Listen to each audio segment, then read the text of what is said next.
अस्सलामु अलैकुम वरहमतुल्लाहि वबरकातुहू। अल्लाह रब्बुल आलमीन की रहमत और बरकत आप सब पर हो। नहमदुहु व नसल्ली अला रसूलिल करीम, अम्मा बाद। अऊज़ु बिल्लाहि मिनश शैतानिर रजीम, बिस्मिल्लाहिर रहमानिर रहीम। रब्बि इश्रह ली सदरी व यस्सिर ली अमरी वहलुल उक़दतम मिन लिसानी यफ़क़हू क़ौली रब्बि ज़िदनी इल्मा सुम्मा रब्बि ज़िदनी इल्मा। आज जो उन्वान मैं आपके सामने लेकर आया हूँ वो बहुत ही इम्पोर्टेंट है। उसे गौर से सुनिए, समझिए और अपने अक़ाइद की इस्लाह कीजिए। आज का उन्वान है, क्या हमारे लिए अल्लाह काफ़ी नहीं है। कुरान मजीद सूरा यूसुफ सूरा नंबर 12 आयत नंबर 40 के अंदर अल्लाह रब्बुल आलमीन ने इरशाद फरमाया, उस अल्लाह को छोड़कर तुम जिन जिन की बंदगी कर रहे हो वो सब नाम ही नाम है जो तुमने और तुम्हारे बाप दादाओं ने खुद ही घड़ लिए हैं। अल्लाह ताला ने उनकी कोई दलील नाजिल नहीं फरमाई। इबादत सिर्फ़ अल्लाह ताला ही के लिए है। उसका फरमान है, तुम सब उसके सिवा किसी और की इबादत ना करो, यही दीन दुरुस्त है। लेकिन अक्सर लोग नहीं जानते। अल्लाह रब्बुल आलमीन की सिफ़ात, जिनमें से बहुत सारी सिफ़ात ऐसी हैं जो लोगों में लोग तलाश करते हैं। सबसे पहली दाता, दूसरी गौसे आज़म, तीसरी गंज बख्श, चौथी मुश्किल कुशा, पाँचवीं दस्तगीर, छठी गरीब नवाज़। ये सब के सब अल्लाह रब्बुल आलमीन की सिफ़ात हैं। बाज़ लोग इन सिफ़ात को मखलूक में तलाश करते हैं। इस हकीकत पर कुरान मजीद की गवाही सुनिए, पढ़िए, समझिए और अपने अक़ाइद की इस्लाह कीजिए। अल्लाह रब्बुल आलमीन ने सूरह अल-नमल सूरह नंबर 27 आयत नंबर 62 के अंदर इरशाद फरमाया, गौसे आज़म। गौसे आज़म के माना होते हैं सबसे बड़ा फ़रियाद सुनने वाला।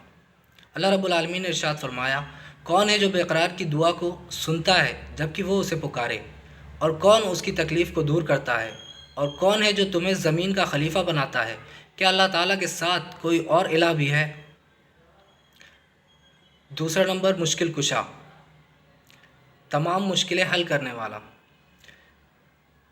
कुरान मजीद सूरह अल-अनाम सूरह नंबर 6 आयत नंबर 17, अल्लाह रब्बुल आलमीन ने इरशाद फरमाया, अगर तुम्हें अल्लाह किसी मुश्किल में डाल दे तो उसके सिवा उसको कोई दूर करने वाला नहीं है, और अगर वो तुम्हें किसी खैर से नवाजना चाहे तो वो हर चीज़ पर कादिर है। तीसरा दाता, दाता का तर्जुमा सब कुछ देने वाला। सूरह अल-शूरा सूरह नंबर 42 आयत नंबर 49 और 50 के अंदर अल्लाह रब्बुल आलमीन ने इरशाद फरमाया, बेशक अल्लाह बड़ा देने वाला है, जिसे चाहता है बेटियां देता है, जिसे चाहता है बेटे देता है, जिसे चाहता है बेटे बेटियां मिला जुला कर देता है, और जिसे चाहता है बांझ रख देता है। वो तो जानने वाला, कुदरत वाला है। चौथा नंबर दस्तगीर, इसका माना मुसीबत के वक्त थामने वाला। अल्लाह रब्बुल आलमीन ने कुरान मजीद सूरह यूनुस सूरह नंबर 10 आयत नंबर 12 के अंदर इरशाद फरमाया, इंसान का हाल ये है कि जब उस पर कोई सख्त वक्त आता है तो खड़े बैठे और लेटे हमें पुकारता है, मगर जब हम उसकी मुसीबत टाल देते हैं तो ऐसा चल निकलता है कि गोया किसी मुश्किल के वक्त उसने हमें पुकारा ही न था। पाँचवा गंज बख्श, तर्जुमा ख़ज़ाने बख्शने वाला। अल्लाह रब्बुल आलमीन ने सूरह अल-मुनाफ़िक़ून सूरह नंबर 63 आयत नंबर 7 के अंदर इरशाद फरमाया, और ज़मीन और आसमान के ख़ज़ाने अल्लाह ताला ही के लिए हैं।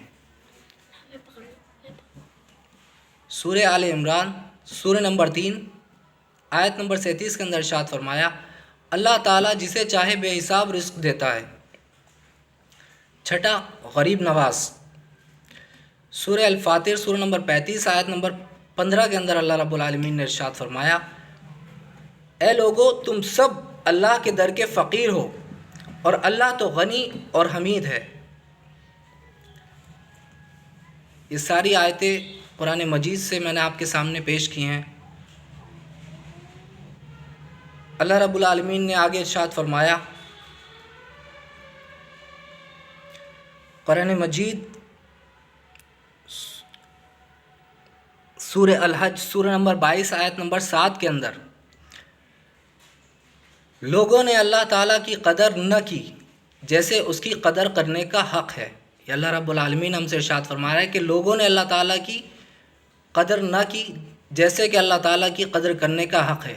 یہ بات اللہ رب العالمین نے قرآن مجید کے اندر ارشاد فرمائی. ذرا غور کریے کتنی امپورٹنٹ بات ہے. اللہ تعالیٰ کہہ رہا ہے کہ اللہ تعالیٰ کی لوگوں نے قدر ہی نہ کی جیسے کہ اللہ تعالیٰ کی قدر کرنے کا حق ہے.